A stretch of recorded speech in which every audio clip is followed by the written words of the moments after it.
Boss, paano? Bagong gawa yan, boss, ngayon? Oo. Boss, may pinagawa kong 2 pinto. Ganun. Kaya na sa Dalawang pinto yung pinagawa ngayon, no, boss, ah. Kaya na kay Boss Romel. Kay boss. Oo. Boss Romelo, naktoda ngayon. Bago. Uy, tadyakan ko pa, magbabayad pa ako, boss, ah. Stainless, ah, oh. Palod yan. Tapalodo. Yun, oh. Mags. Pati mags, oh. Ngayon yung mga stainless lahat, oh. Kaya yung kakabitan ng mags, oh. Bago. Tapos may pinto. Hindi pa nalalagyan ng pintura, eh. Ito yung sidecar na yan. So, meron pa rin din pinto dito. Magiging 2-door pala to. Abangan na lang nila. Angas, ah. Paano yan mabubuksan? Papasok? Hindi ganyan na yan, nakapix.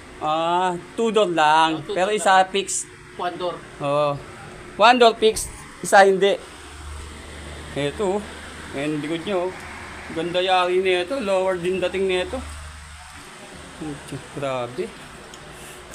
Ba talaga? Si Boss R. Ba talaga? Ang utak ni Boss R. Ayan, oh. Tulido gumawa yan, oh. Yan ang pintong, ano to? Naka-fix, no?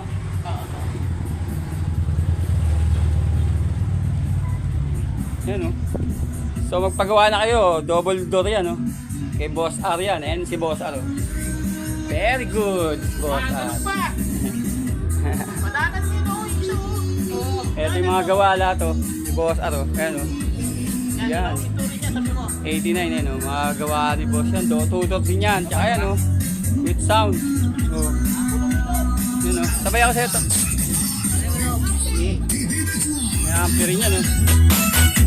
Ito, oh. Ito, panisandalan, no? Hataw. Diba?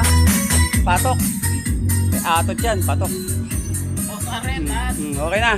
Okay na. Shoutout sa mga gusto magpagawa ng sidecar yan. Dito ko lang kay Boss R. Ayan, ang gusto. Legit yan.